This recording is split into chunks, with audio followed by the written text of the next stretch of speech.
This is Markin Out. Pro wrestling talk by pro wrestling fans. We marking out, y'all. Follow on Twitter. Pro wrestling talk by pro wrestling fans. We marking out, y'all. Marking out. Pro wrestling talk by pro wrestling fans. We marking out, y'all. Brennan likes fisting. Pro wrestling talk by pro wrestling fans. We marking out, y'all. We're marking out. Pro wrestling talk by pro wrestling fans. Welcome to Markin Out. Pro wrestling talk by pro wrestling fans. This is episode 690.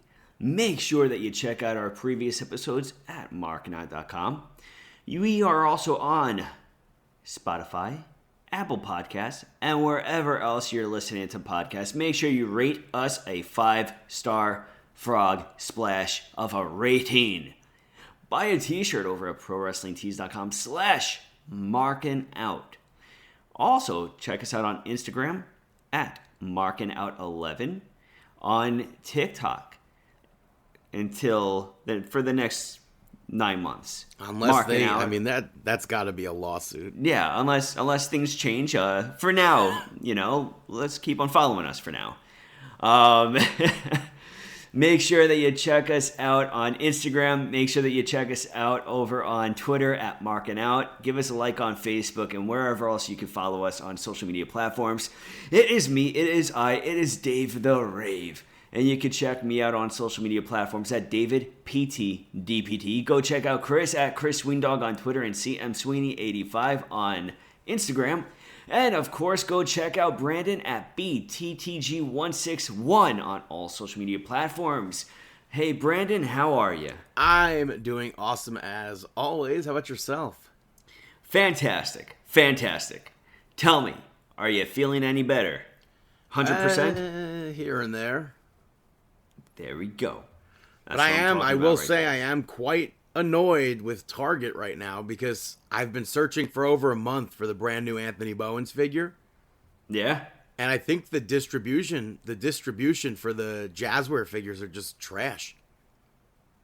I don't know what the deal is. I can't find it.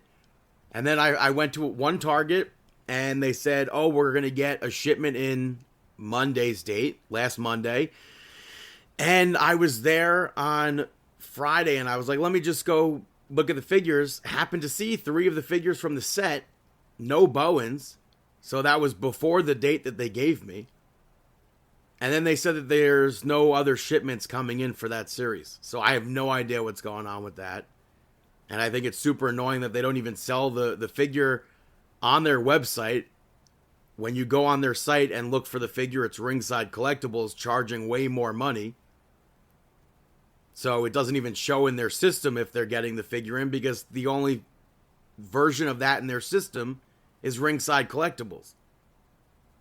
Mm-hmm. So it's very annoying that I can't just go to Target and get this Anthony Bowens figure. Someone who we've known from the start of their career. I just want to support. Of course. I mean, just like you just want to support your friends and stuff like that. So yeah, literally the only figures that I buy these days are of people who I've known on the independents and stuff. Like the only other right now figure of AEW that is planned outside of Bowens is Alex Reynolds, and I don't know when the hell that's coming out. But if I'm having this much difficulty finding Bowens, I feel like I'm going to have a same amount of difficulty finding Alex Reynolds. Yeah. I could see that, which is unfortunate, I also went to my aunt and uncle's house for Passover. We did a very, very abridged Seder. They have, I don't know if it's the right word, toddlers. I don't know if that's correct, but they have young kids there now, so I don't know I don't remember being at a Seder that young. I know we definitely were. But yeah. But like there's no way I was paying attention to a Passover Seder at that age. No, I don't think anybody really does at a young age. You're just kind of watching the crowd and stuff like that and counting the time. Or I know for me, sometimes we would, like as a kid, I feel like I would break away from the table sometimes. But it would be one of those things where you had to stay at the table too. It was funny though. My cousin's older daughter was super excited about trying to find the Afikoman. So I thought did she find it? Yeah, she did. Of course. Yeah. It was That's hidden. cool, It's yeah. not like it was like an easy spot or anything. No. That's cool, though, but happy Passover to everybody. Also, I got to ask you, here too. Did you ever find the Afikoman as a kid?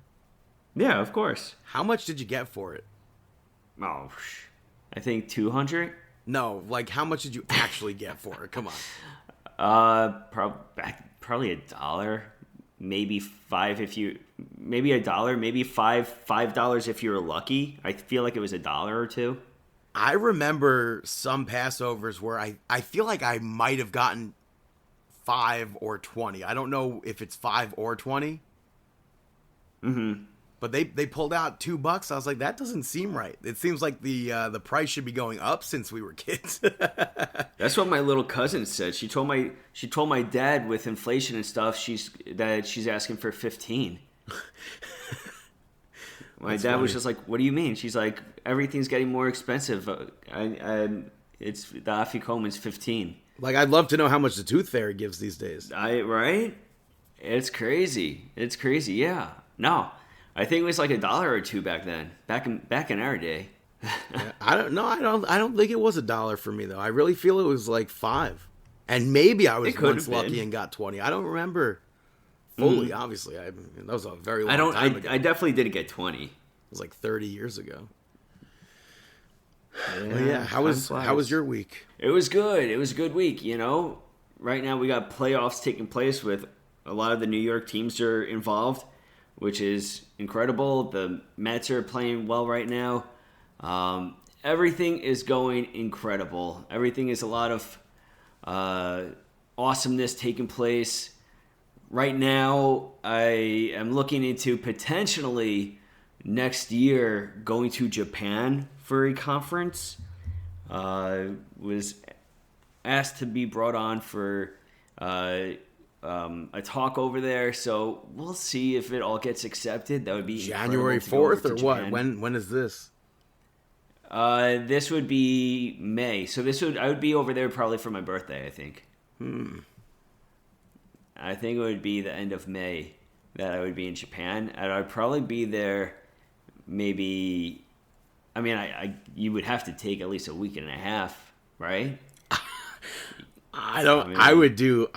There's like too much to do in Japan. Yeah, there's so much to do there. I know I got to go to Tokyo Dome. Yeah, I mean, there's so many. Yeah. Like, I would love to go to the wrestling side of Japan, and then I would love to go to, like, the Disney side of Japan. And then, of course, like, the historical stuff as well, but... Yeah, all of it, it's just... Yeah. Go to Ribera. Yeah. Imagine you're the first ever wrestling podcaster to get a jacket. Yeah, right? Be like, yeah, no, I see that you got a lot of my brothers on the wall. So, you walk around with a microphone. You may have heard of us. Check us out on Twitter. We got really famous. Thanks, Matt Cardona. But check us out. Maybe, oh, yeah, look at that. Matt is on the wall. Should I text him to tell him that I'm here right now? Maybe I'll show you, and then I could get a jacket that way. I could totally see that going well. You never know. Yeah. Japan just seems fascinating, just beautiful. So I hope that goes through. That would be really cool.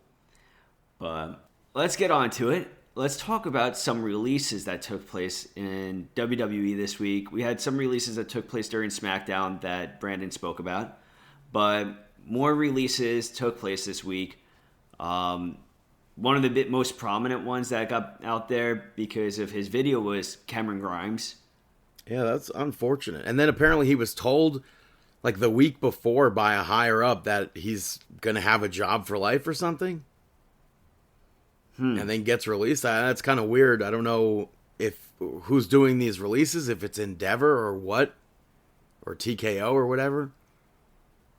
But it's unfortunate. Yeah. Von Wagner was also released, which makes no sense. I saw I hate listening to Meltzer. I saw the tweet come across my timeline. I believe it was Meltzer who reported it, saying that he was looked at as a main roster superstar and they've done nothing with him, so that's why the release came, which makes absolutely no sense because in the draft last year, he went undrafted. He was a free agent and had one match. He was in a battle royal on Monday Night Raw, and then literally everything else from that was he had a whole ass storyline on NXT.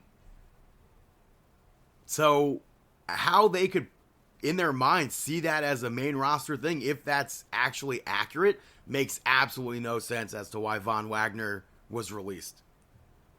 At all. There's just so many things that make you wonder. And then the other two that were released was Indus Sher, and that's very unfortunate. You and I, both huge fans of Indus Sher. Obviously, Jinder Mahal was released on Friday, which still I don't understand. I feel like the three of them could have 100% done many big things in NXT or any other roster that they were on. Yeah, this one definitely bothered me the most, especially because I'm a big fan of them all. So for Indus Sher to get released, I don't understand it. I don't understand how they dropped the ball with them. So much potential.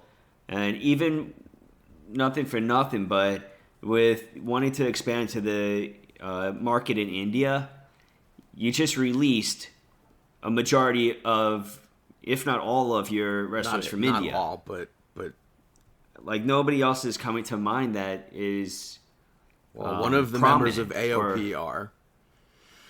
Okay, so AOP. And then Guru Raj is still on the roster page, but he has not had a match in years. I don't know where he's been. Exactly. That's the thing. Like, I feel like it was just a big mistake to release them. Yeah, I don't get it. Who knows? I have to assume Cameron Grimes will go to TNA. And I have to assume that Cameron Grimes will be back in WWE at some point. I'll be honest with you. I think that Cameron Grimes will... I agree. I just texted Chris, too. I think he'll go to TNA. Apparently, he was helping train Logan Paul, too. So, for his wrestling. So, I could see Cameron Grimes coming back. I could see Indus Sher coming back at some point, but... Who knows? Hope. Maybe they... I think, honestly, the big mistake with Cameron Grimes was moving him up to the main roster. Oh, because they moved him up to the main roster and then didn't do anything with him. Yeah. I mean, they were trying to make room down in NXT, it seems, but without a projected reason for what to utilize for. Yeah. And which is like, that's what's very dangerous about this draft. You're going to, especially now with NXT involved, you're going to have NXT call-ups and... You have to do something with them. Yeah. I wonder if the 90-day compete clauses will hold in a court of law any longer with the entire non-compete clauses now. Well, is that officially... That's not signed... It's not in effect until 120 days or something, I think. Uh-huh. So, I don't... Once that goes into effect, I don't know if that would be considered... The current contracts that are signed would still stay intact, I believe. But the next group of people who sign to any company, I don't think AEW has a non-compete gimmick. I think the next group of people who would sign to WWE would have that. It would just not exist. I don't know. Mm-hmm. Yeah, I don't know. But it's unfortunate when they do the releases in WWE always. But we had Monday Night Raw taking place this week. Kicked off with Jey Uso, who was interrupted by Damian Priest. And Priest put Jey Uso over. And he spoke about taking Jey out to party the whatever many weeks ago. Months ago, years ago, whenever it was. And they both spoke with each other at that night out celebration or whatever. And they were like, oh, we're next. And then Priest corrected that story from whatever many moons ago and said, well, actually, I'm next. I'm champion. And then Jey Uso clapped back with a bunch of stuff to put Damian Priest down, and he yelled that he'll be the next champion.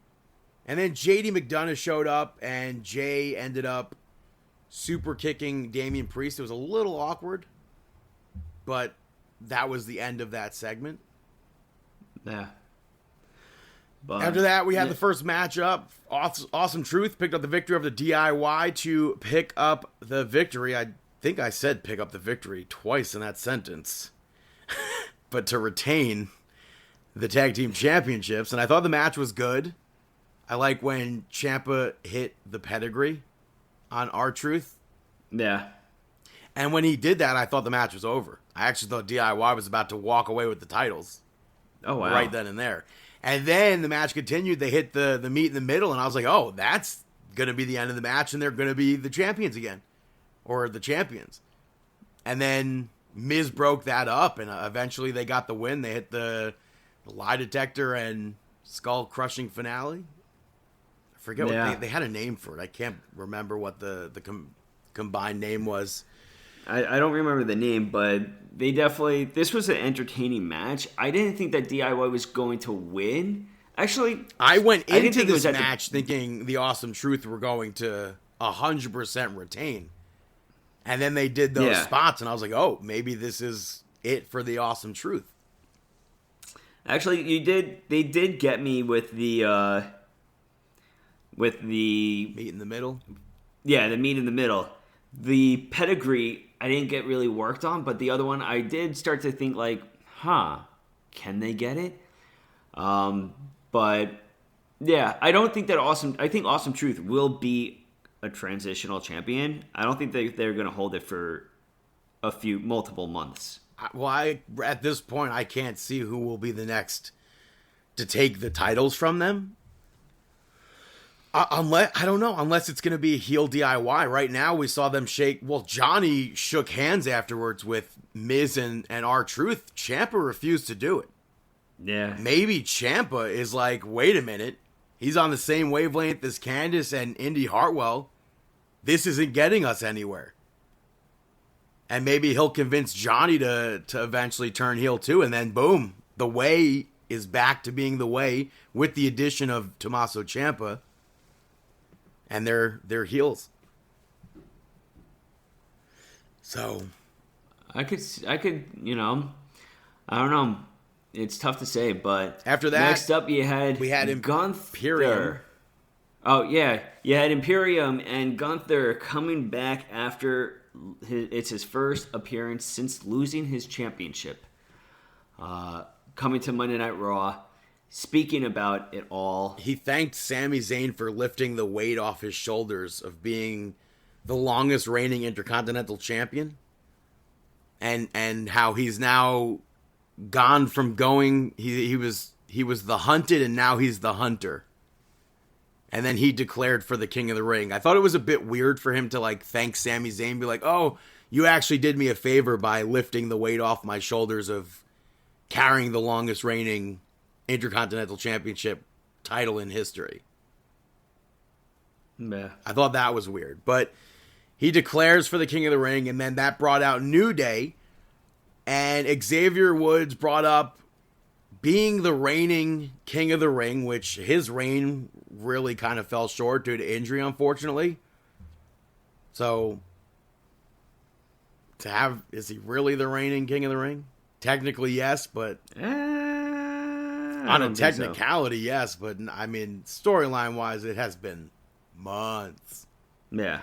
But Gunther challenged them to a match, and then New Day picked up the victory over Imperium, which I really feel like I didn't need to see this. The match was fine, but I just didn't need the match. But it furthered storyline for Gunther because he was pissed off about the loss, and then Kaiser beat Giovanni Vinci down after that.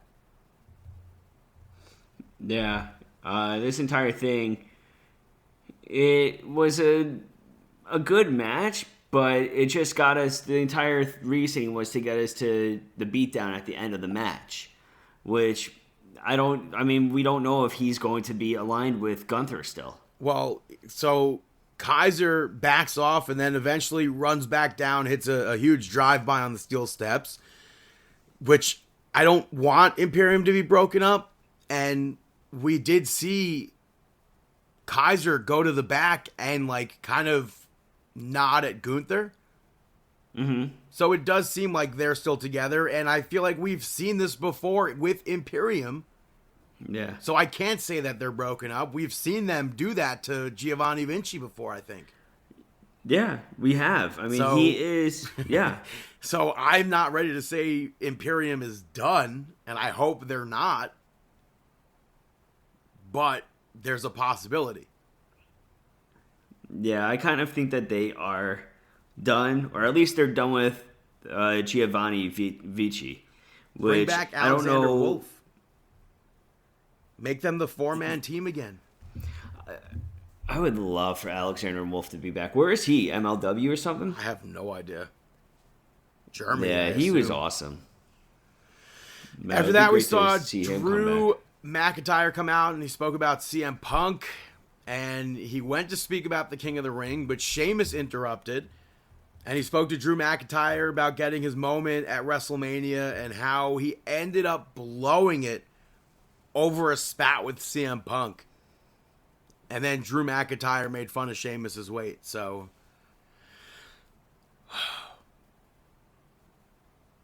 yeah. I mean, I think that entire burger after burger after burger part was actually pretty good. Sheamus said it himself on Twitter, so. Yeah, I mean, I think he owned up to everything because the fans were coming the haters and trolls were coming at him pretty hard. Yeah. And they totally rushed him back into the ring before he was able to get into a ring shape that he would want to be. Also, he already looks different than last week. Yeah, I totally noticed that too. He already looked a lot different from the previous week. You know, everybody's got to lay off him. But for Drew McIntyre to utilize this in the promo to get one back to him, I thought that was very good, especially because the internet's the internet, and Drew McIntyre obviously pays attention to what people are saying on there. Yeah. So I thought it was a good thing to include with that. And I then definitely got the reaction from the crowd. Sheamus went and picked up a victory over Shinsuke Nakamura, and I thought, given what just happened in that promo, I thought for sure we were going to see Drew McIntyre cost Sheamus the match. So I was surprised when that didn't happen. Yeah. But I guess it really wouldn't have been good to have Sheamus lose the week after returning. No, you can't have him lose. Like, I'm up in the air with that. I'm more so on the side of, like, I would rather not see Sheamus lose so quickly. Uh-huh. But also, I could see if they were to do that and it was McIntyre being the reason why Sheamus lost, I was like, it makes sense as to why that happened in my head. Mm-hmm. So, we had Sami Zayn speak about Chad Gable, and then Bronson Reed ends up showing up, putting Sami Zayn on notice, and he walked off and then turned back and attacked Sami Zayn. Not a great week for Sami Zayn as far as attacks go, sneak attacks. No, Sami Zayn is he's just taking the beat down from everybody. So that right there still continues the Bronson Reed inside the Intercontinental Championship storyline somehow. Mm-hmm. So whether or not we see that match for the title, we'll have to wait and see. Yeah. After that, we had another segment with Chad Gable. He had the whole Alpha Academy with him.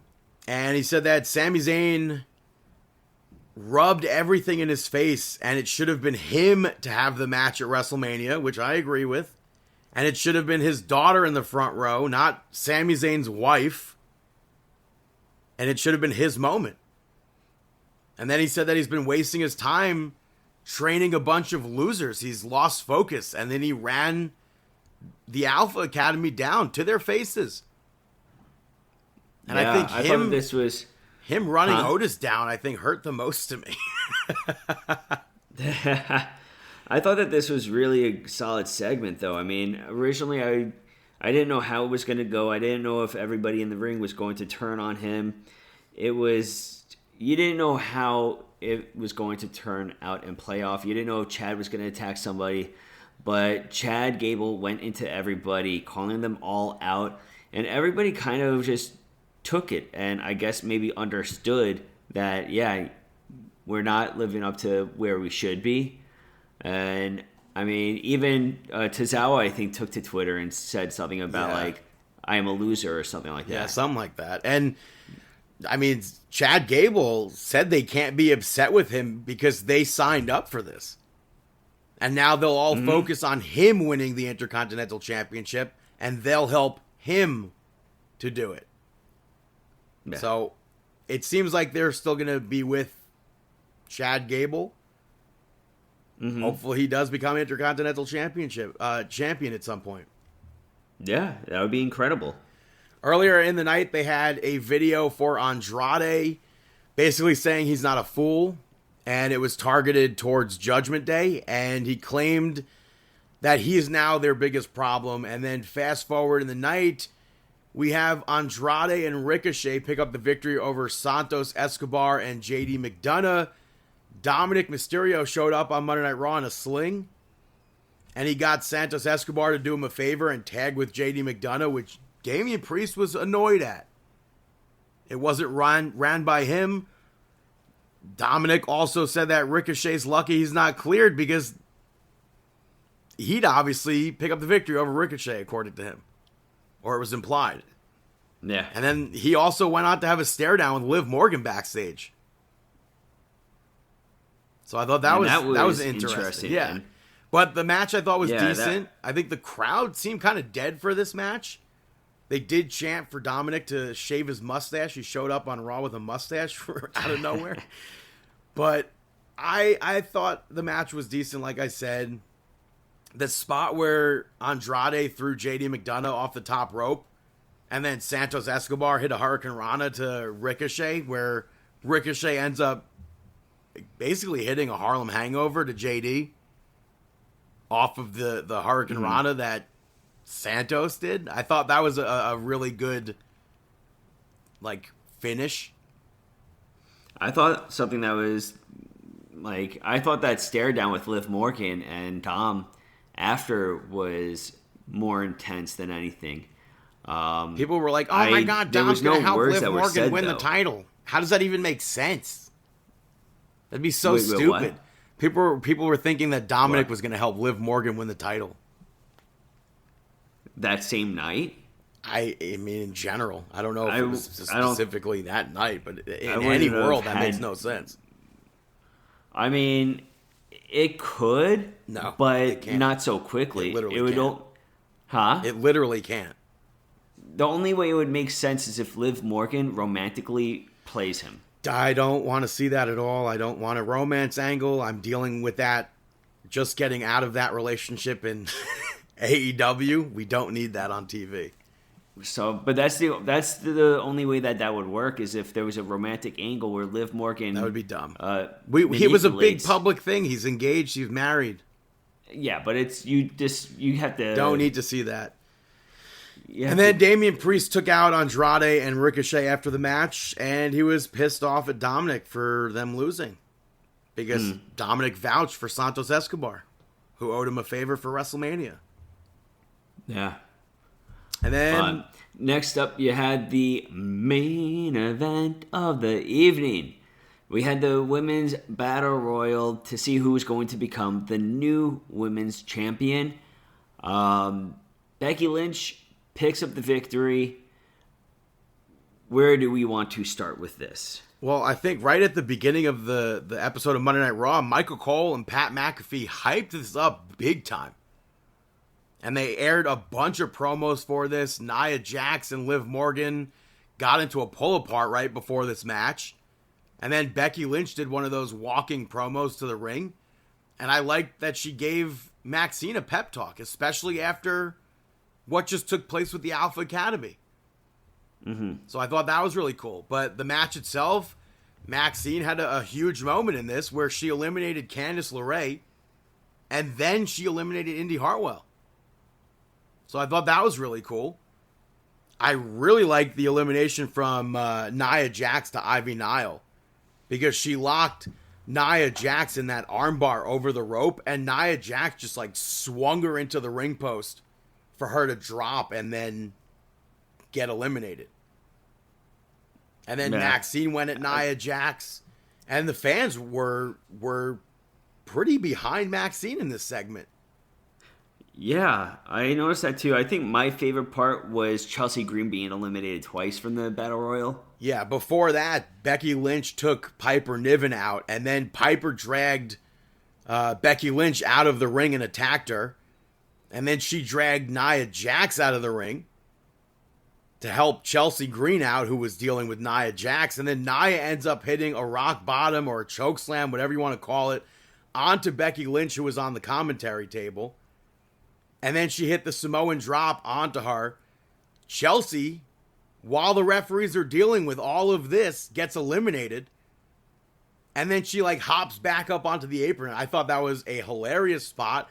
She got eliminated like right after that. What I thought was hilarious too is like the referees were yelling at her, "Get back in the ring." And she's like, "What? You want me to get back in the ring? Okay." I feel like she should have been at least a Final Four because of that moment. If you're not going to have Chelsea Green win, she should have been part of that Final Four. Mm-hmm. So that was unfortunate. I could agree with that. But it came down to Liv Morgan, Nia Jax, and Becky Lynch. And then Liv and Becky worked together to get Nia Jax out of the match. And then Liv Morgan, something that I didn't notice until rewatching the ending, she pulled Becky Lynch out onto the apron through the second rope. So even if Becky Lynch fell off of the apron when they were brawling on the apron, she still would have been in the match. Liv Morgan was over the top rope. So, like Becky Lynch hits that manhandle slam on Liv Morgan, that's how she picks up the victory. Prior to that, Becky Lynch could have fallen off the apron. Fans would have thought Becky Lynch lost. But she would have been still part of the match. So that's interesting. But I really do think that Liv Morgan was the one who needed that victory. So that sucked to me. But okay. I don't know. I don't think that Liv Morgan needed the victory for this one. I don't know. I don't think she needed the victory. I think because she was the one that injured Rhea Ripley. And it's her revenge tour. I feel like that is why she was the one that needed to be it. And if it wasn't going to be Liv Morgan, I would have wanted it to be like a surprise like Chelsea Green. But I think that I wouldn't have had Liv Morgan win it. This is for the championship. Let Liv Morgan build up more instead of having her go directly into holding the championship. And I don't think it was necessary for Liv Morgan to win. What I did like was Piper Niven going at it with Becky Lynch too. There was so many side things that took place during this match that was very enjoyable and that you maybe wouldn't have expected. But for Becky Lynch to win, I'll go with it. Fine. I didn't understand the criticism online comparing Becky Lynch to Hulk Hogan. Oh, yeah, absolutely not. That's the dumbest thing possible. Yeah, I didn't understand that or the correlation to any of that. Especially because she's not the one booking the goddamn show. It's not Hulk Hogan at all. No, and I mean, she just lost. She just put over Rhea Ripley at WrestleMania. And Becky Lynch has put over many wrestlers in the past. So for you to compare her to Hulk Hogan just because she won the Battle Royal because the current champion got a freak injury, I mean, it just doesn't make sense to me. I do think that if this title reign is like her NXT title reign, then I'm completely fine with her winning the title. And it was cool to see her celebrate in the crowd the way they did that. But I think I'm going to stand firm on my belief that it should have been Liv Morgan to win. Right. Her NXT title reign was very enjoyable, and it enhanced, I think, a lot of people. So hopefully we get this with this championship. Mm-hmm. So yeah, we'll see how that plays out. Speaking of NXT, we'll move over to NXT Spring Breakin', which opened with Ava, Adam Pearce, and Nick Aldis via satellite. They were basically just saying that nothing will be the same after this episode of NXT, and just hyped up the draft that's happening. And it kicked off with Roxanne Perez picking up the victory over Tatum Paxley and Lyra Valkyria to retain the Women's Championship in a very fast-paced match. I liked the crossface spot where Roxanne had it locked in on Lyra Valkyria, and Tatum Paxley locked Roxanne in a crossface to break it up. I thought that was pretty cool, and the fans were very behind Tatum Paxley here. And she almost got that victory, but Roxanne Perez ends up reversing her pin on Lyra Valkyria with that jackknife cover to get the victory. I thought this was a very well done match. I thought for sure Tatum Paxley was about to win the championship. That entire finish, that entire end of the match, that was awesome. That was a lot of fun. That entire end of the match. And then for Roxanne Perez to come out of nowhere and do the... jackknife? Yeah. I thought that the end was totally awesome. I would say Paxley versus Perez has to happen now, right? I don't know if that'll happen, but I was very happy with the way Tatum Paxley was treated in this match. Yeah.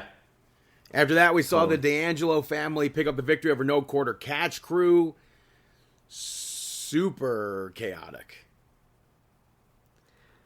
This was all over the place. Charlie Dempsey ended up the one being the one to eat the pin, so I feel like that has to secure Tony D'Angelo a Heritage Cup match. And maybe that'll be like, okay, now your debt's even if you give me the match or something like that. So after that, we saw Jada Parker pick up the victory over Fallon Henley, which was set up via a backstage segment where Thea Hale was thanking her and Kalani Jordan for making, or I guess just for really being friends to her or whatever. And Jada Parker wasn't having it. And the match gets set up.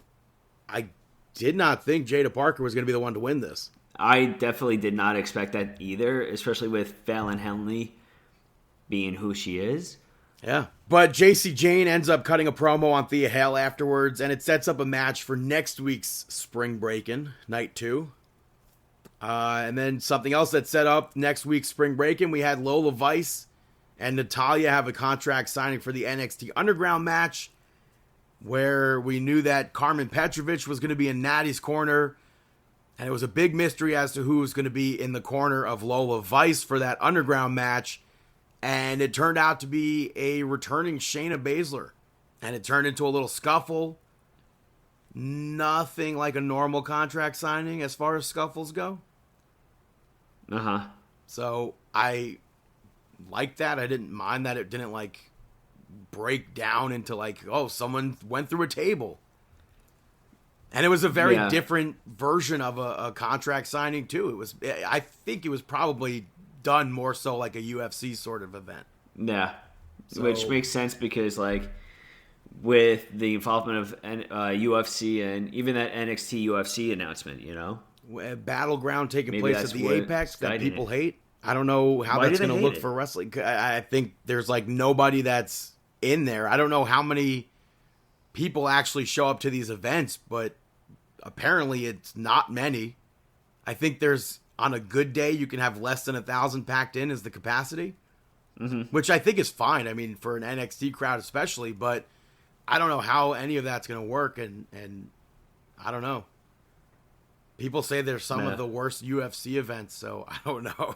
Yeah, we're going to have to see what happens. It's definitely interesting to see. Yeah. After that, they had a video for the Final Testament, just saying that they're coming for all the titles in NXT. They showed the tag teams in NXT. After that, and they spoke about how they hate the main roster guys coming down from NXT for the titles right in front of Joaquin Wilde's face, which I thought was funny.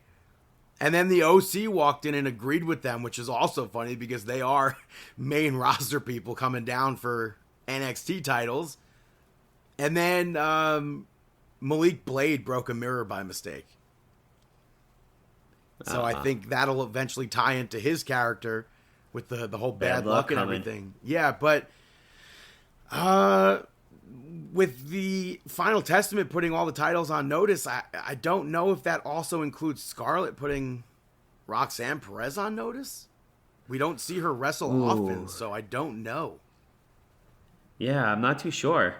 I don't know either. But after that, we saw Sol Ruca pick up the victory over Blair Davenport in a beach brawl match. So there was a bunch of goofy-themed weapon spots, which overall I think it makes sense. The referee getting hit in the face by the beach ball was hilarious. And I enjoy this match. I feel like they've done better sort of brawl matches like this before, but Sol Ruca started with that surfboard right to the head and ended the match by hitting a springboard soul snatcher onto a boogie board to win that match. Never seen that one before. I thought that was pretty cool. I mean, never seen it done on a boogie board.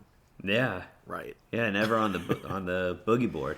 So, and I have to assume that a bunch of those items will end up on WWE's auction site soon. Maybe. Yeah. Yeah. Why not? Sell it. But next up, you had Lexis King pick up the victory over Baron Corbin.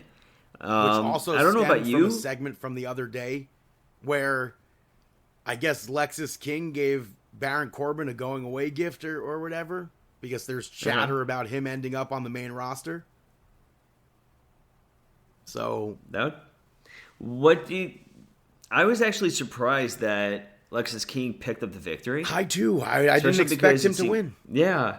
I feel like I was expecting Baron Corbin to win.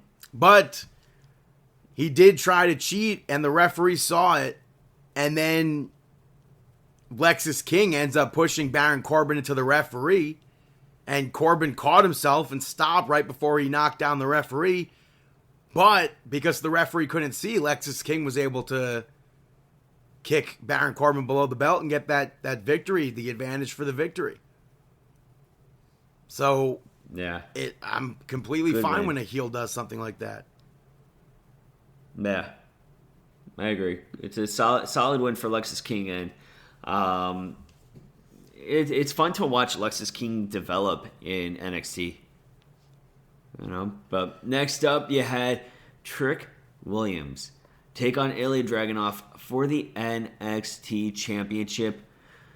And your new NXT champion, Trick Williams, he picked up the victory. This match was fun, and the crowd was so heavy behind it. They pushed it really big. They had main roster guys show up or returning NXT stars come back for this. They showed videos from main roster superstars giving their predictions. The World Heavyweight Champion, Damian Priest, showed up for this. And they started this match on fire. I think it was really cool to see Trick Williams use an H-bomb on Ilya Dragunov. And then he followed it up with a Torpedo Moscow. And it's like, obviously he's using Ilya's moves. He's obviously studied tape, and he's doing what he needs to do to get that victory. We saw Trick Williams hit that bookend off the barricade through the commentary table with the Creeds and Ivy Nile like marking out behind him. I thought that was cool. I was definitely surprised by him taking the moves of Dragunov, though. Like, I didn't expect that. What do you mean? That kind of threw me off. I don't know why that was necessary. In what way? Well, where he did the exact same taunt going into the Dragunov's finisher and stuff like that. Like, it didn't make sense to me why he would do that. I know you mentioned it shows that he's studying Ilya Dragunov. He's doing exactly what he needed to do to pick up that victory. And if it happens to be that he needs to go for an H-bomb or a Torpedo Moscow, he'll do it. And it's not like that was the thing that ended the match for him, because we still had the match continue after that. Ilya Dragunov hit an H-bomb from the middle rope, goes up to the top rope, and hits another H-bomb. And when he falls down on that, he hurts his hand, which was a callback to his hand being injured.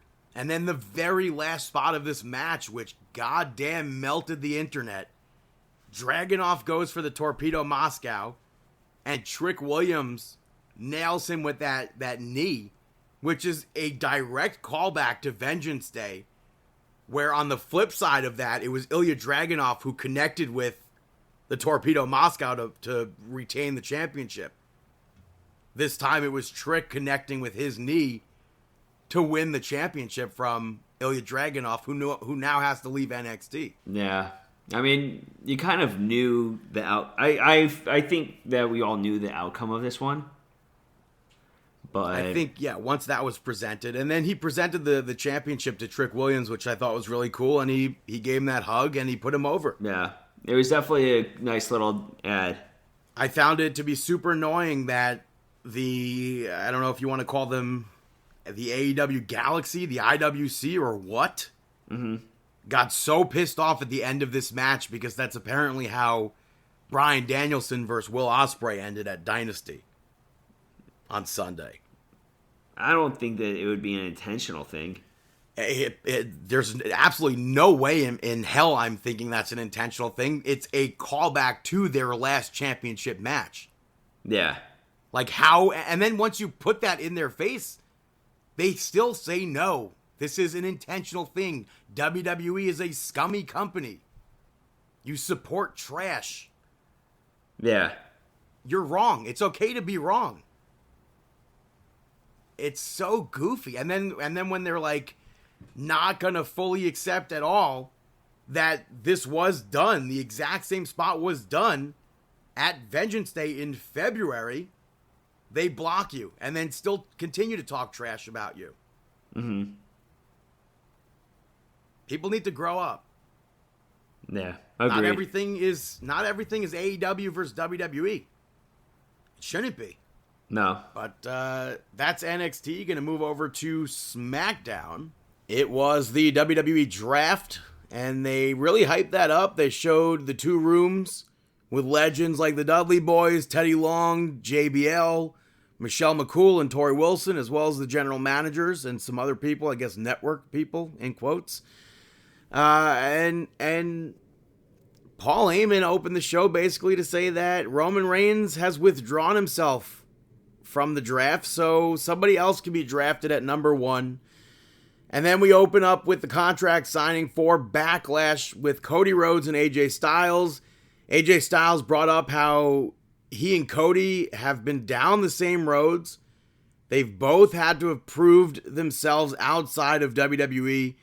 And then he brought up how Dusty Rhodes has given both of them advice and how he learned a lot from Dusty Rhodes. And this contract signing went off without a hitch. Not even a little scuffle like NXT. And then Triple H showed up and I guess pulled Cody in over to announce the first picks of the draft. All the champions were not eligible except for the women's tag team champions. But SmackDown number 1 overall draft pick of this draft was Bianca Belair, which I think is a huge statement.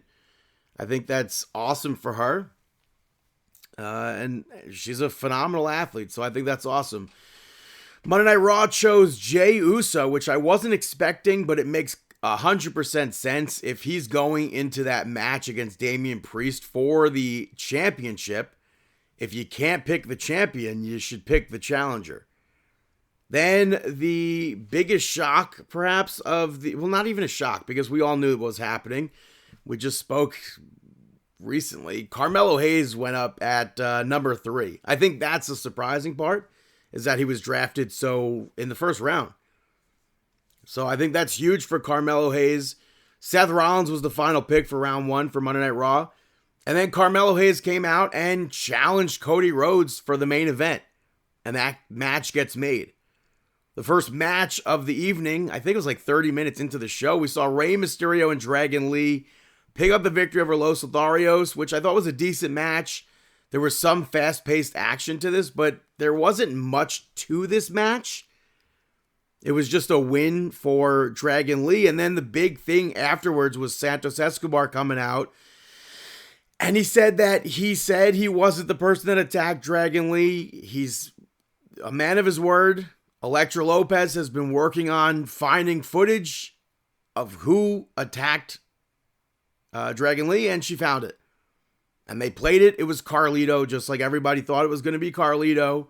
And then Carlito attacked Rey Mysterio and Dragon Lee in the ring and ran off.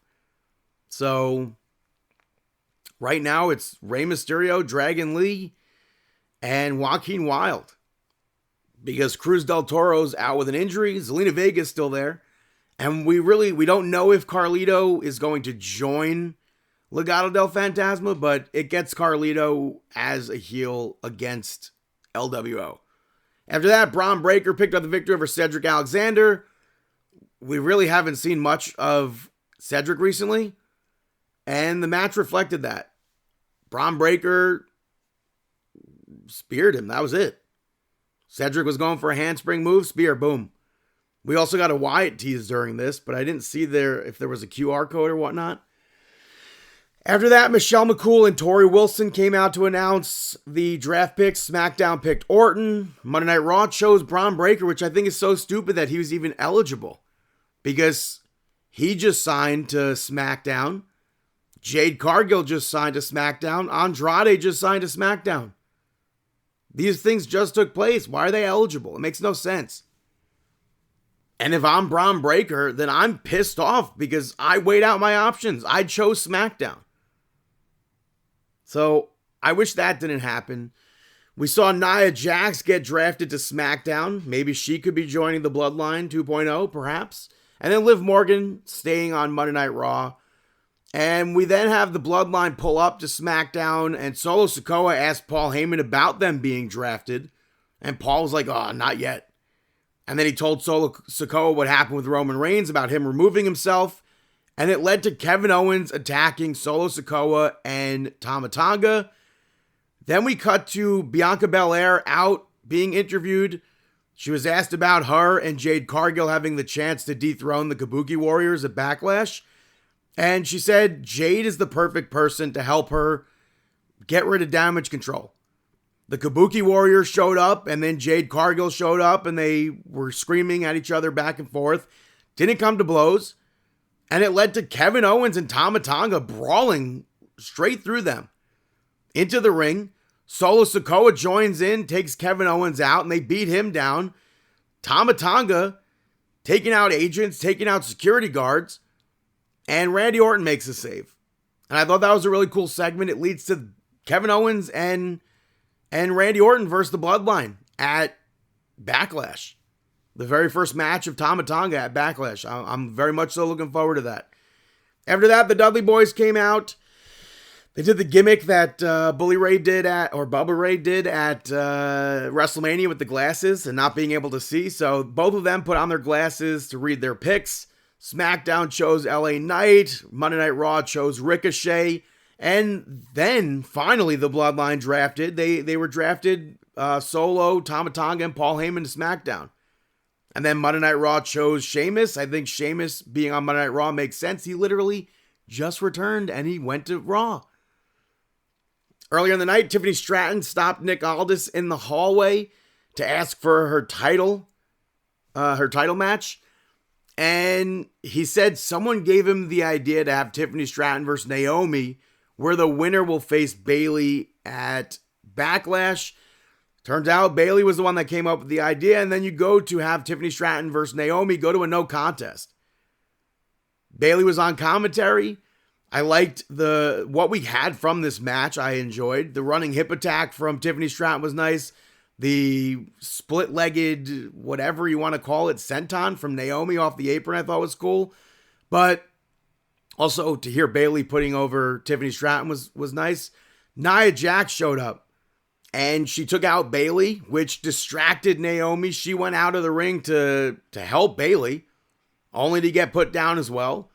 And then Tiffany Stratton threw Bayley and Naomi into the ring and hit the moonsault on both of them.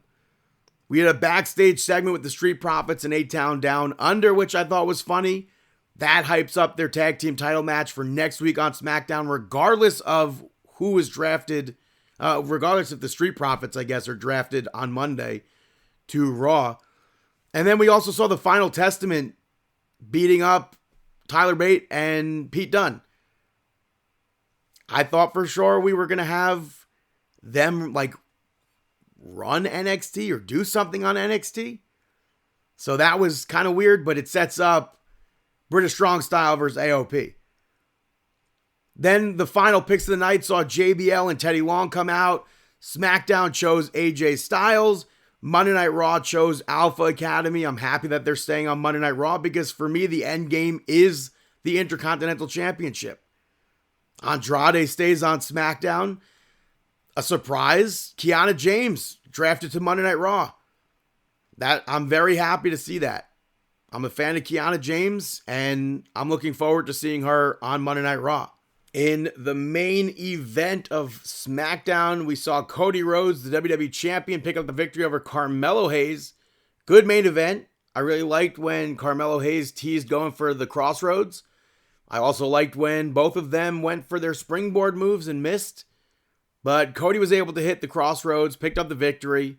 And I think regardless of that loss, it's still a very big night for Carmelo Hayes, especially being drafted in the first round. And Cody helped him sit up and spoke to him after the match. So it looked like it was like a nod of approval from Cody to Carmelo Hayes. And then Cody was celebrating the victory. AJ Styles showed up and just stared Cody down. They shook hands. That closed SmackDown. I don't know if there's going to be a supplemental draft. They didn't say it. But if there is, we'll cover it next week. And that's pretty much it for SmackDown. Going to take a quick little break right now. And I'll be right back here on Markin Out. This is Lance Storm. And if I can be serious for a minute, you're listening to Marking Out. Welcome back, ladies and gentlemen, to episode 690 of Markin Out. Last week's Collision and Rampage were switched. I forget why. They aired on the same night. Collision kicked off with Edge, Eddie Kingston, and Mark Briscoe picking up the victory over Top Flight and Action Andretti. Mark Briscoe and Action Andretti, I think, had some good back and forth in the beginning. I think it was weird to hear Top Flight booed during this match, but they were going against Edge. House of Black appeared afterwards on the screen to speak with the team, and it just sells the pay-per-view. After that, Powerhouse Hobbs picked up the victory over CJ Esparza. Waste of time, in my opinion. It doesn't do anything for Powerhouse Hobbs to sell me a match against Jon Moxley, especially not for the IWGP Championship. You could beat a small little guy. Big whoop. This is Jon Moxley. After that, the Guns picked up the victory over the Acclaimed. Tony Schiavone announced that if the Guns walked out of the match, their match of the pay-per-view would be canceled, which was such a weird thing to have happen. But it started with all four of them in the ring. I hate having that stuff start like that. But it was funny to hear Tony Schiavone call Jay White a gimmick. I popped at that. But I think the Guns are a very good comedic tag team. They cheated a lot during this match, and I liked that the referee caught them each time. Well, with the exception of the ending, which I thought was awful, but because the referee turned all the way around from where the shoulders were, so he couldn't see Jay White cheating that final time. So that, I think, was the goofiest part of this, but overall, I thought the match was fine. After that, the Blackpool Combat Club, Bryan Danielson and Claudio picked up the victory over the Don Callis family, Takeshita and Kyle Fletcher, in a bunkhouse brawl, and I don't understand why this happened. Why have Bryan Danielson go into a pay-per-view match less than 100%? Ospreay, though, he said he had nothing to do with it. He didn't have anything to do with the thing on Dynamite the other week, the attack. He didn't want this match to take place, basically. I feel like he wanted Bryan to have the best chance against him and be 100%. And he's playing face in this storyline, which it makes sense. He's being cheered. And it seems like, well, probably, maybe, I don't want to say probably, but it seems like we could see him break away from the Don Callis family. Powerhouse Hobbs got involved. Jon Moxley brawled with him. That was really the match. After that, Sky Blue picked up the victory over Layla Hirsch. Nice to see Layla Hirsch twice in 1 month. And I thought this match was good for what it was. I thought that victory roll German suplex that Layla Hirsch did from the top rope was really cool. And I would like to see more of her on television. After that, the main event saw FTR and Pac pick up the victory over the Elite. Most of these matches to me made no sense. And like I said last week, they tried to squeeze weeks worth of stories into an episode of Dynamite and an episode of Collision. And had this match happened a few weeks ago, I think that would have been fine as a match part of this feud. But to be the match the night before the actual match, I don't get that. And then we saw the Elite beat FTR and Pac down afterwards. Daniel Garcia tried to make the save, and he got beat down at first, but FTR and Pac had a comeback. On Rampage, you had Rob Van Dam pick up the victory over Isaiah Cassidy, Commander, and Lee Johnson in a high-flying 420 elimination match where Isaiah Cassidy took out Lee Johnson pretty early on in the match. Commander took out Cassidy, and then Rob Van Dam beat Commander. I think the match was fine, but it only took place because of marijuana, which I think the match itself was a bit of a waste of time. I didn't need to see this match, but I did think it was crazy to see Commander like working circles around RVD, which obviously Rob Van Dam's much older now. So, and I think the ending of this match could have been much better, but overall, like I said, it was fine. It was just 420, bro. After that, Yuka Sakazaki picked up the victory over Emi Sakura. And like Layla Hirsch, I would like to see Yuka on TV more. It was nice to see her twice in 1 month as well. The biting spot from Emi I thought was funny. It was also funny when she teased throwing the figure and the garbage energy drinks into the crowd, because I thought that got good heel heat. And this was a controversial match online because it seemed like Yuka may have been injured early on, and it slowed the match down big time. So I don't know if that spot with the figure and the drinks would have happened if she did get hurt. Then if that didn't happen, then I don't know if that would have happened. And then there was a spot later on where it looked like she may have been hurt more, and she tried to get the referee's attention, but the match continued, and the ending was a bit abrupt. So I don't know. There was no update from what I remember on Yuka on whether or not she was actually injured. So hopefully she's not. Hopefully she's fine. After that, Angelo Parker and Ruby Soho had an in-ring segment where it started out with Parker thinking about retiring, and then Ruby came out to announce that she's pregnant, like shoot pregnant, which obviously I had no clue they were even a thing together, but I think this was probably the best segment from their whole storyline. And I guess this pretty much explains why the storyline was so spread out and not making any sense. It was like start, stop, and she had disappeared. She was last seen, I think it was like February. Maybe. So, congratulations to both of them. And maybe that'll be the end of the segment, the storyline. Main event of Rampage saw Kyle O'Reilly, Matt Menard, and Rocky Romero pick up the victory over the Undisputed Kingdom. I thought that was a really random team to face the Undisputed Kingdom, but it was a pretty standard 6-man tag match. I thought it was decent.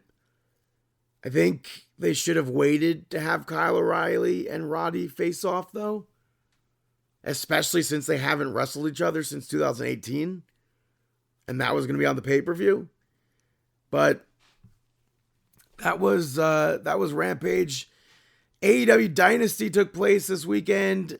I did not watch it. I saw clips of some of it. On the buy-in, you saw Trent pick up the victory over Matt Sydal. Shibata and Orange Cassidy picked up the victory over Shane Taylor Promotions. And then I was shocked that this was on the kickoff show. Bullet Club Gold picked up the victory over the Acclaimed to become the Trios champions. I think this was the wrong call. I think it lowers Jay White to where he needs to not be. And the Acclaimed, I feel like, could have been that fun team if they were pushing them. We haven't seen the Trios championships pushed, really. So that was very unfortunate. The match, the main card opened up with Okada picking up the victory over Pac to retain. House of Black beat Edge, Eddie Kingston, and Mark Briscoe. Willow Nightingale picked up the victory over Julia Hart to become the new TBS champion. Very happy for Willow Nightingale here. We have followed her career pretty much since the beginning of it. So it's really cool to see somebody, especially a Long Island person, become champion. Except for Chris Jericho, which I'll get to in a second. But Roderick Strong picked up the victory over Kyle O'Reilly to retain. I really think this was the wrong choice. I really think, I don't know what more they're going to do with that group, but I really think Kyle O'Reilly needed that victory. I don't know if there was any cheating or whatnot to actually have Roddy get that victory or not. I assume so. I hope so. Chris Jericho, though, picked up a victory over Hook to become the new FTW champion. This was probably the worst thing to have on this pay-per-view. After that, Tony Storm picked up the victory over Thunder Rosa to retain. Will Ospreay picked up the victory over Bryan Danielson. This was, a lot of people were saying match of the year, big time match. I saw clips of it. It looked fine. It looked like a good match from what I saw. The only thing that I did not like that I saw from this was the ending. Because I don't think Will Ospreay is that good of an actor. So, and also I hate the fact that they do injury angles, especially with Bryan Danielson. We've seen it so many times in AEW, I feel like. But I don't think Ospreay's acting was good enough for me to be like, oh, Bryan's actually injured. Had that not taken place, I would have been like hook, line, and sinker. And then they aired a backstage exclusive on Twitter, and I was like solidified. I was like, oh, this is awful. This is clearly a storyline, which thank God. Thank God it's a storyline. After that, and it led to Will Ospreay saying he's going to retire the Tiger Driver 91. That'll probably eventually lead to that big blow up in the Don Callis family. We saw the Bucks, or people saw the Bucks, I didn't, pick up the victory over FTR to become the new tag team champions in a ladder match with the help of the returning Jungle Boy Jack Perry. And then the main event saw Swerve pick up the victory over Samoa Joe to become AEW champion. Awesome to see Swerve be champion. I think the writing was on the wall. It was very necessary to have him pick up that victory right then and there. Switching over to AEW Dynamite, it opened up with the Elite, and I could not understand them at all.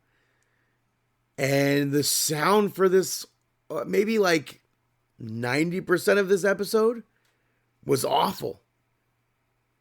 I could understand that security was trying to kick Jack out and keep him out. But the Elite like shooed them off and they went into Daly's place. And then Orange Cassidy was making his way out only to be attacked by Trent Beretta.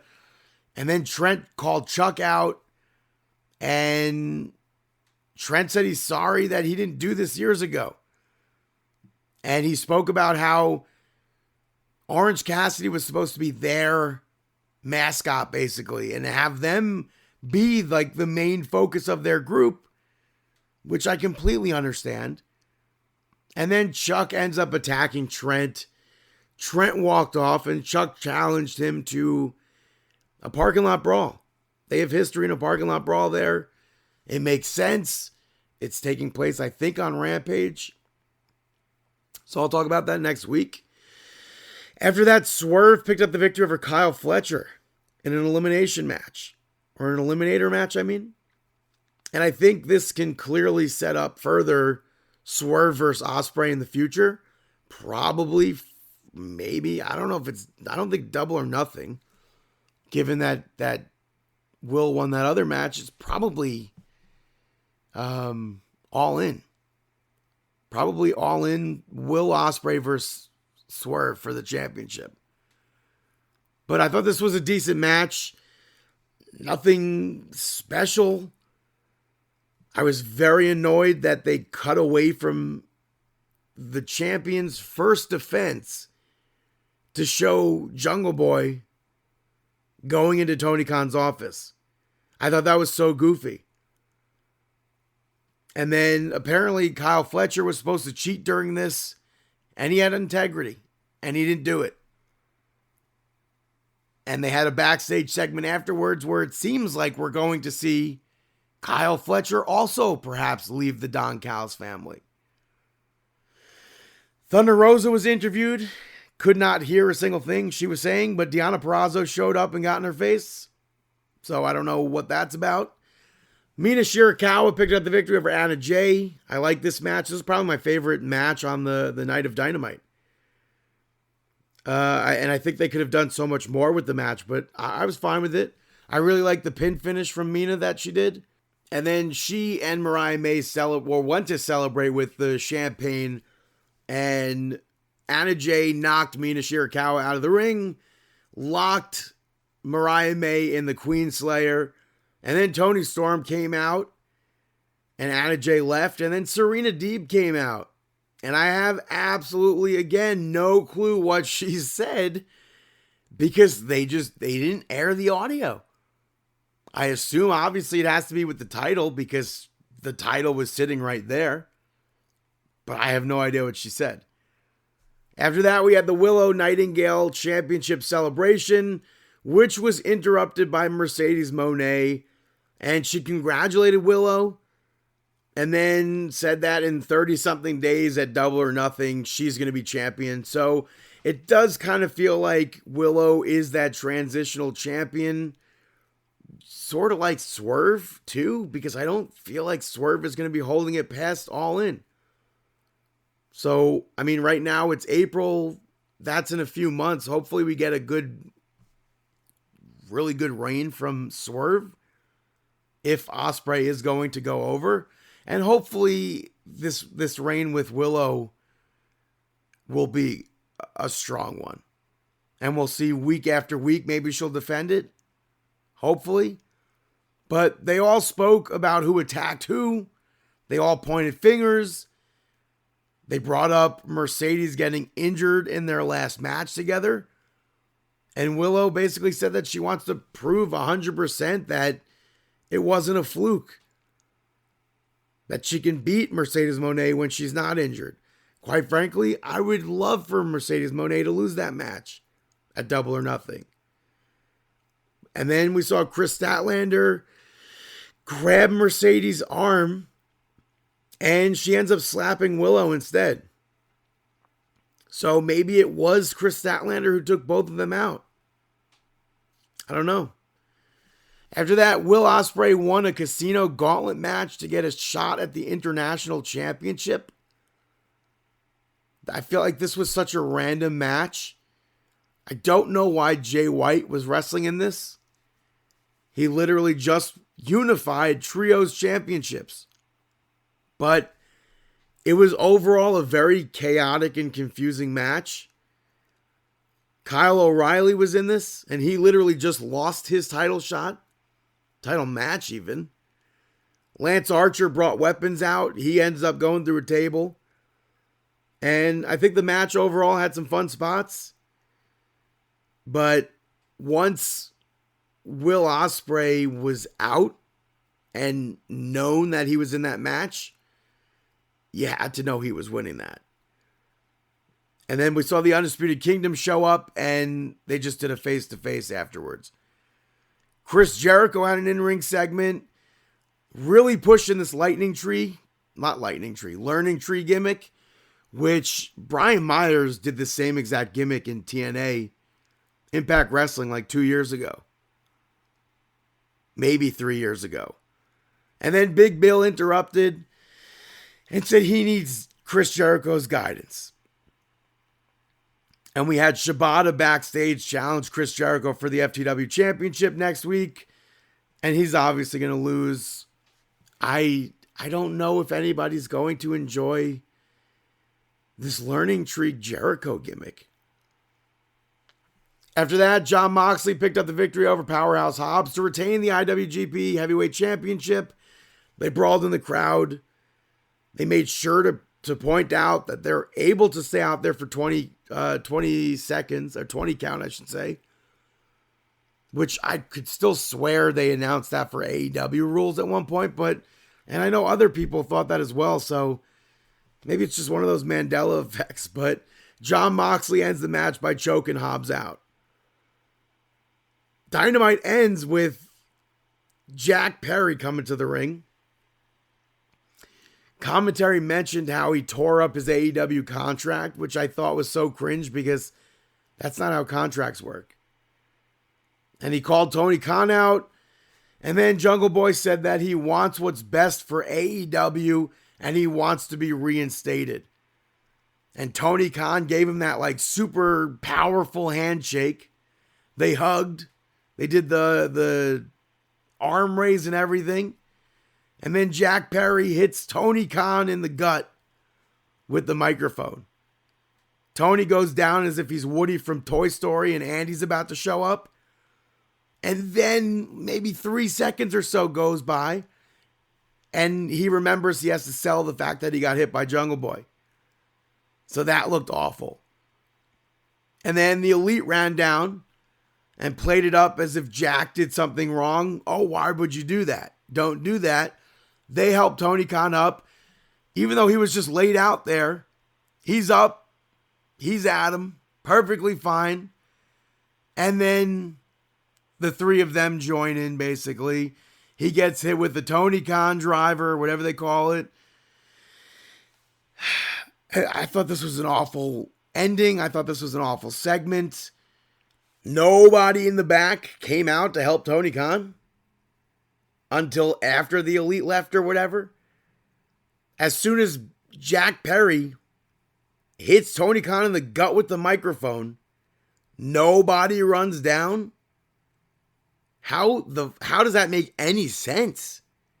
And overall, really, I didn't think this episode of Dynamite was strong, especially as a follow-up for the pay-per-view. Obviously, they end with this big NWO-esque angle. That is a big angle. But I felt like this episode should have had more focus on Swerve becoming champion and being champion. And even during that segment, they focused on Jungle Boy instead of the champion. And for me, really the only way that this angle works 100% is if CM Punk is there. And he's not there. Maybe we'll see the big savior to this angle be MJF. But even still, the whole storyline is written about CM Punk.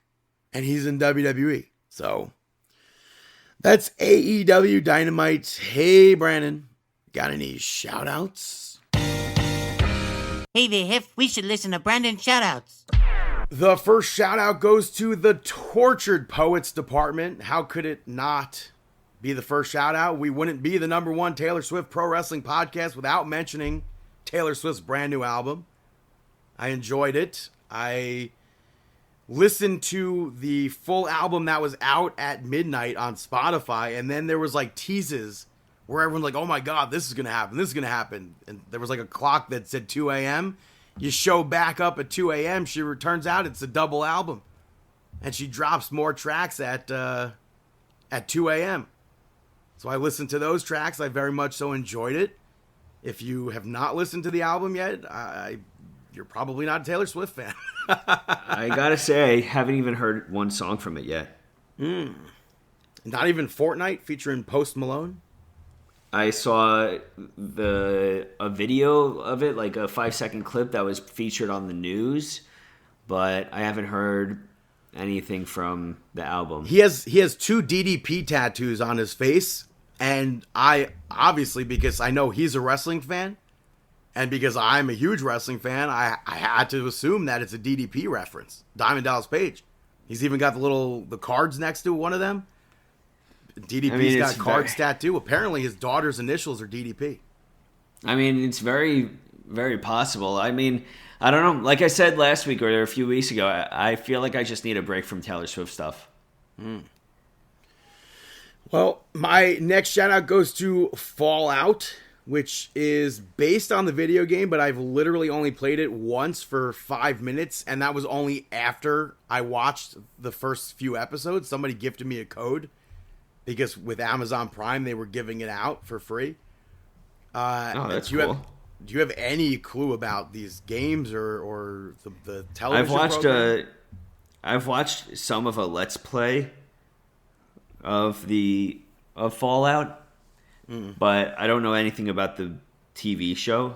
I don't even know which Fallout version. I would watch. I don't know which Fallout version it was that I was playing. I'll probably never play it again. I wasn't so sold on it. It wasn't my cup of tea.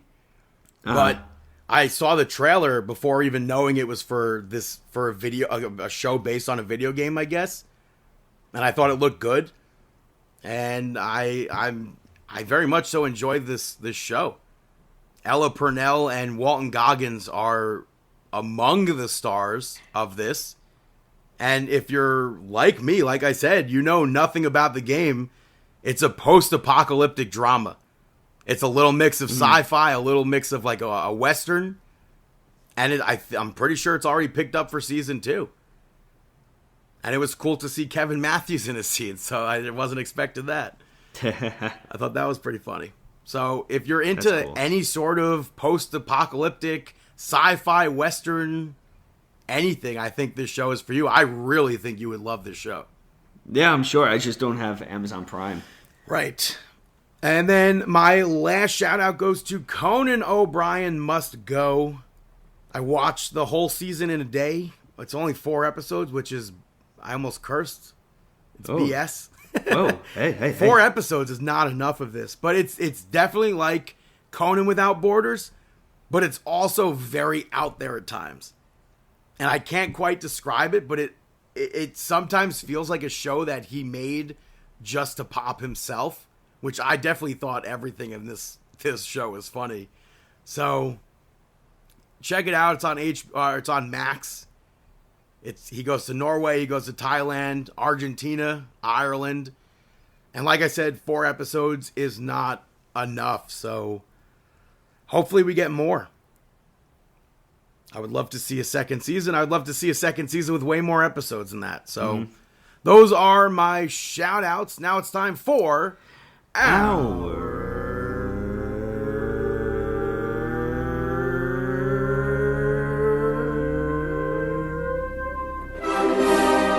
Mark Out Moment of the Week. That is right, our Mark Out Moment of the Week. I think based on last week, I think it was a Saturday, Matt Hardy returned to TNA as Broken Matt Hardy at Rebellion. Yeah. This was awesome. The crowd reaction was great. And when you see the clip, you just have to be, I don't know, I feel like a sense of happiness for Matt Hardy as a person, not just a wrestler, just to feel that appreciation from the crowd with this return to TNA. Yeah, I mean, he was definitely not getting that kind of a reaction where he was in AEW. Yeah. But he also said that he's not signed. So maybe he can still be part of the Wyatt story in WWE eventually. Because we did get more of those QR codes this week, so yeah, that stuff is definitely getting me to Mark a bit. Yeah, I'm going to be going down the rabbit hole with that. I also popped for on Monday Night Raw. Michael Cole mentioned Gail Kim on Monday Night Raw. And she was mentioned as the only other woman to have won a championship in a battle royal. So Becky Lynch, and it's like a pretty rare company in general. Becky joins her, Kurt Angle, and Great Khali as the only superstars to win a world championship inside a battle royal. Wow. So I think that's pretty cool. And I not in a million years would have expected for them to mention Gail Kim. Not in a million years would I have expected to have seen Jazz at WrestleMania and all that stuff. So maybe we will see them included soon. It would be nice. Like some sort of Legends deal or something. Gail Kim, I think 100% could be in the Hall of Fame. Jazz can 100% be in the Hall of Fame as well. So I think that was pretty cool. You have any other mark out moments? Let's see. I feel like that really covers a lot of the mark out moments that I had. I marked out for Drew McIntyre for the promo. Did you mark out for Tony Khan? I marked out for him taking that punch the way he did. It was very realistic. Was it? I felt so bad for him. Was it realistic? I really felt so. I felt Is that how so somebody bad for falls him after they get punched in the gut?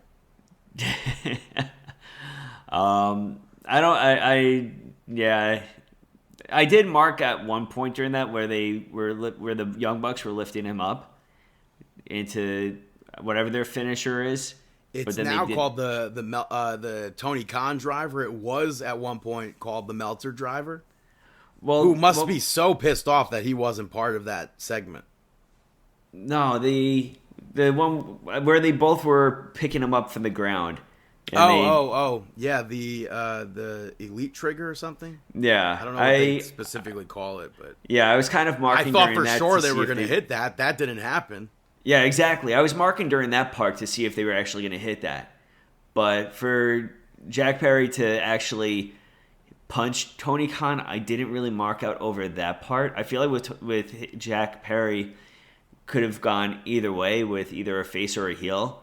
I have to see more. And it makes no sense. Yeah, I said it before. The only way that this storyline to me works is if CM Punk is part of it, and he's not. So yeah, I think I just have to see more of everything with this.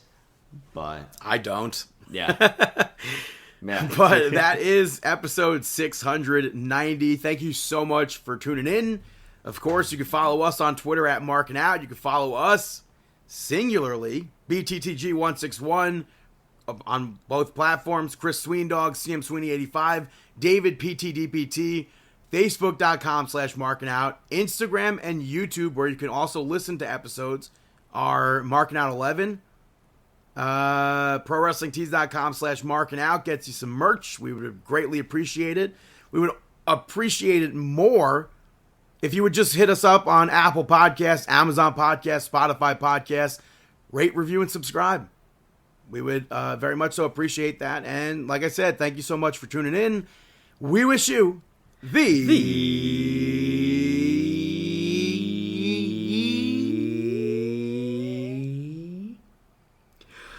best of luck in your future endeavors.